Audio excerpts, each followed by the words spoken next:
और मेरे वालिद साहब की एक ख्वाहिश थी कि अगर आप मुझे फिर से जवान करना चाहते हैं तो आपके लिए जो तरीका है वो सीएसएस है। तो मैंने कहा ज़रूर हम करेंगे, और उस दिन से मैंने ठान लिया कि मैंने सीएसएस करना है, और अल्लाह ने जो है वो पहली अटैम्प्ट में जो है वो कामयाबी दी। अस्सलाम वालेकुम, मैं हूं समर अब्बास 24 डिजिटल मीडिया से। आपकी हम आज एक ऐसे नौजवान से मुलाकात कराएंगे जिसने सीएसएस में टॉप किया है। अब आतिफ़ अमीर एएसपी पुलिस हैं, इनसे जानते हैं। आतिफ़ अमीर, आपने पुलिस महकमे को ज्वाइन कर लिया है, अब आप कैसा महसूस कर रहे हैं? अब देखें, इसमें 2-3 जो हैं वो वजूहात हैं। अब तो जब हमने सीएसएस टॉप किया था तब तो पुलिस का इतना एक्सपोजर नहीं था। तब तो आप कह सकते हैं कि ये डिसीजन जो था फैक्ट्स के ऊपर या रीज़न के ऊपर बेस शायद ना हो। लेकिन अब 1 साल काम करने के बाद ये अंदाज़ा होता है कि जो डिसीजन हमने लिया था उस वक़्त वो बिल्कुल ठीक है। जितनी एक्सपेडाइट और जितनी quick public service delivery police में है, मैं समझता हूँ कि पाकिस्तान के किसी भी डिपार्टमेंट में नहीं है। पुलिस के अंदर आपके एक कदम के ऊपर जन्नत है और आपके दूसरे कदम के ऊपर जहन्नम है। तो जन्नत कमाने का, आखिरत कमाने का, दुनिया कमाने का पुलिस सर्विस से बेहतर कोई ज़रिया नहीं है। हमारे पास डेली ऐसे लोग आते हैं जिनके पास खुदा की सिफारिश के अलावा कुछ नहीं होता। उनकी ना कोई सुनने वाला होता है, ना ही उनकी कोई दाद रसी करने वाला होता है। और यकीन करें, अल्लाह ने हमें ये रुतबा दिया कि हमारी एक फ़ोन कॉल से उनके काफ़ी मसाइल जो हैं वो हल हो जाते हैं। और फिर जब हम शाम को अपने घर जाते हैं तो जो सेटिस्फेक्शन हमें लोगों की दाद रसी करने के बाद मिलती है, मेरा ख्याल है पाकिस्तान में वो किसी नौकरी में नहीं है। तो पुलिस की choice was the best choice I ever made, और अगर दोबारा भी मौका मिले तो मैं यही चॉइस अपनाऊँगा। आतिफ़ अमीर, आप कहाँ पैदा हुए, इब्तदाई तालीम कहाँ से हासिल की, और आप कितने बहन भाई हैं, और आपके वालिद क्या करते हैं? मैं ज़िला जंग में पैदा हुआ। अब तो मेरा डिस्ट्रिक्ट चन्योट है, लेकिन पहले 2009 से पहले तो ज़िला जंग था। तो इब्तदाई तालीम भी वहीं से हासिल की। उसके बाद जब तालीम में आया तालीम हासिल करते गए, 9वीं 10वीं की बात आई तो फिर लाहौर शिफ्ट हुए। गवर्नमेंट कॉलेज यूनिवर्सिटी से तालीम हासिल की, एफएससी की, फिर वहीं से बीए किया, और फिर बीए करते साथ ही जो है वो इम्तिहान। हम 4 भाई हैं। जो मेरे बड़े भाई हैं वो एक वेल नोन लॉयर हैं, बैंक ऑफ पंजाब के साथ, पैमरा के साथ लीगल एडवाइज़र हैं।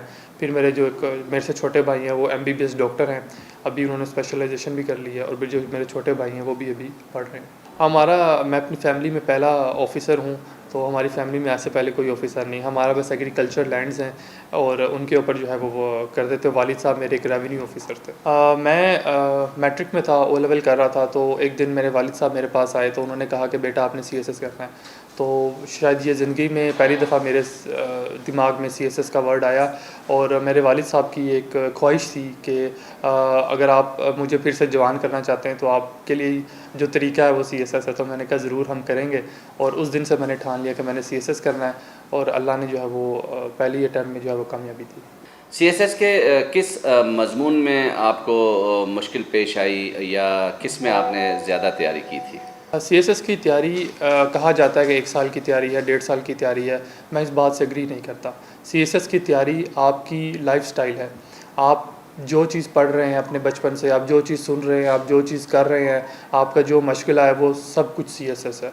अखबार पढ़ना सीएसएस है, टीवी पे प्रोग्राम सुनना सीएसएस है, लोगों से डिस्कशन करना सीएसएस है, एक्स्ट्रा करिकुलर एक्टिविटीज़ में डिबेट्स करना, क्विज़ करना सीएसएस है। तो जब मैंने काफ़ी जल्दी फ़ैसला किया कि मैंने सीएसएस करना है, तो फिर मैंने जो अपनी तालीम थी वो सीएसएस के रास्ते पर अपनाई। जैसे मैंने इंग्लिश के अंदर अपना बीए किया, क्योंकि सुनने में ये आता था लोग अंग्रेज़ी में फ़ेल होते हैं, तो मैंने कहा चल अंग्रेज़ी में डिग्री कर लेते हैं। तो उस डगर पर चल पड़ा। फिर एक्स्ट्रा करिकुलर एक्टिविटीज़ मेरी कुछ ऐसी होती थी कि मैं क्विज़ सोसाइटी मैंने ज्वाइन कर ली, लाइब्रेरी सोसाइटी मैंने ज्वाइन कर ली, किताबों से काफ़ी ज़्यादा दोस्ती जो है वो कर ली। अक्सर 3-4 दिन में किताब पढ़ लेते थे। तो ये सारी चीज़ें जो है वो क्यूमुलेटिवली आपको सीएसएस की तरफ लेकर जाती हैं। लेकिन अगर मैं आपको कोई टाइम स्पैन दूँ कि इतने टाइम में आप सीएसएस कर सकते हैं, वो थोड़ा-सा मुश्किल है। लेकिन एक एवरेज बच्चे के लिए 1 साल तो ज़रूरी है। जी आतिफ़ अमीर, ये बताइएगा, पुलिस ट्रेनिंग के दौरान कोई दिलचस्प वाक़या, कोई ऐसी चीज़ जो आपको याद हो? पुलिस ट्रेनिंग जो थी हमारे एक बैचमेट एएसपी राणा साहब दिलावर हैं, जो कि अभी एसडीपी उधरक्षा हैं कराची में। उन्होंने हमारी जो पुलिस ट्रेनिंग को काफ़ी ज़्यादा इंटरटेनमेंट हमारे लिए बनाया। मतलब कोई भी एक्टिविटी, कोई भी ऐसी चीज़ जिसमें हम परेशान होते थे, रातों को लेट तक हमें जागना पड़ता था, सुबह जल्दी उठना पड़ता था, तो हमने एज अ ग्रुप जो है वो ट्रेनिंग की, एक दूसरे के साथ कदम मिलाकर चलते रहे और जब भी कोई मुश्किल में होता था उसको साथ लेकर चलते रहे। तो राना साहब जैसे दोस्त जो कि मुश्किल वक्त को जोली बनाते थे, उन्होंने जो है वो ट्रेनिंग के मरले को काफ़ी यादगार बनाया। और बाकी ट्रेनिंग थोड़ी हमारी फिज़िकली चैलेंजिंग होती है एलीट में भी, लेकिन अल्लाह का शुक्र है कि हम सब बैच ने जो है मैं आपको बताऊँ तो I was best in discipline. तो 1 साल के अंदर मेरी एक भी सज़ा और एक भी वोलेशन नहीं थी। आतिफ अमीर, आपने मुख्तलिफ शहरों में ड्यूटी सर अंजाम दी, अब आप कराची में आए हैं। कराची आप क्या अज़म लेके आए हैं? कराची आपको कैसा लगा? देखें, कराची जो है वो आपको पता है कि पाकिस्तान का हब है, पाकिस्तान का सेंटर है। चाहे वो बिज़नेस हो, चाहे वो कल्चर हो, चाहे वो एथनिसिटी के बेसिस पे हो, चाहे वो लैंग्वेजेस के बेसिस पे हो, सेक्ट के बेसिस पे हो, जितनी डाइवर्सिटी कराची में है, मेरा ख्याल नहीं कि पाकिस्तान में किसी भी कोने में डाइवर्सिटी है। और आपका एक्सपोजर हमेशा वहाँ पे ग्रो करता है जहाँ पे आप डाइवर्स कंडीशंस के अंदर, डाइवर्स सर्कमस्टांसिस के अंदर काम करते हैं। मैंने 1 साल गिलगित में गुजारा, स्कर्दू में गुजारा, गांचे में गुजारा, तीन डिफरेंट डिस्ट्रिक्ट्स में आया हूँ। अब ये मेरी चौथी पोस्टिंग है इन कराची।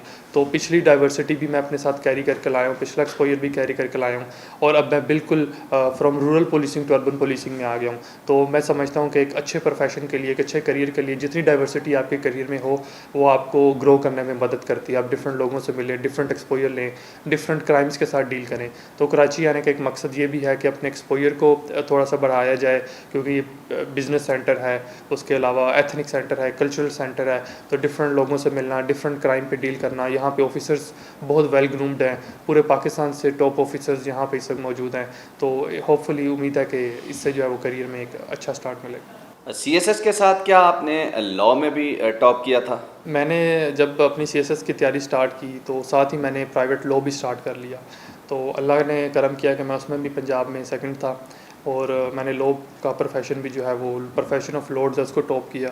उससे मुझे ये फ़ायदा हुआ कि अब मेरी पुलिस वर्किंग में काफ़ी हेल्प हो जाती है, क्योंकि police is all about law. तो लॉ अब मुझे बहुत ज़्यादा जो है वो अपने कामों के अंदर सपोर्ट करता है। जी आतिफ अमीर, मोबाइल फ़ोन का मौजूदा दौर में नौजवान नस्ल बेदरीग इस्तेमाल कर रही है, हर वक्त मोबाइल का इस्तेमाल। क्या आप समझते हैं कि सीएसएस के एग्ज़ाम में मोबाइल फ़ोन का इस्तेमाल से नौजवान नस्ल को कोई फ़ायदा हो सकता है? अगर हो सकता है तो इसका तरीक़ाकार क्या इख्तियार करें वो? मोबाइल फ़ोन का इस्तेमाल बिल्कुल करें, लेकिन पॉजिटिव वे में करें। अब अगर मैं अपनी एग्जांपल दूं तो हम डेली एक अखबार पढ़ सकते हैं। तो मैंने अपने मोबाइल के अंदर 10 अखबारें डाउनलोड कर लीं। आप डिफरेंट देख लें, फॉरेन पॉलिसी, इकोनॉमिस्ट कर लें, आप न्यूयॉर्क टाइम्स डाउनलोड कर लें, डॉन की एप्लीकेशन डाउनलोड कर लें, ट्विटर डाउनलोड कर लें। ऐसी चीज़ें डाउनलोड कर लें जिनसे आपको डाटा मिलता है, और आप उनकी नोटिफिकेशन ऑन कर लें। फिर अपने मोबाइल में 3-4 डिक्शनरीज डाउनलोड कर लें।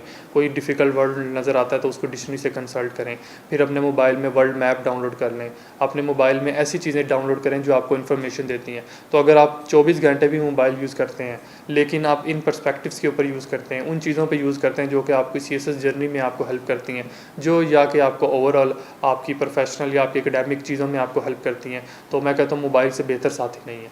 लाहौर में भी आपकी पोस्टिंग रही। लाहौर में कौन सा टीवी चैनल ऐसा है जो अवामी मसाइल उजागर कर रहा है? जहाँ तक लाहौर की बात है तो लाहौर में तो जो प्योर लाहौर के चैनल्स ओबियसली सिटी 42 है, तो वो मैंने देखा है कि काफ़ी हद तक डीप डाउन सोसाइटी की जो इश्यूज़ हैं उनको एड्रेस करने की कोशिश कर रहे हैं। आतिफ अमीर, बहुत शुक्रिया आपका 24 डिजिटल मीडिया को टाइम देने का। Thank you.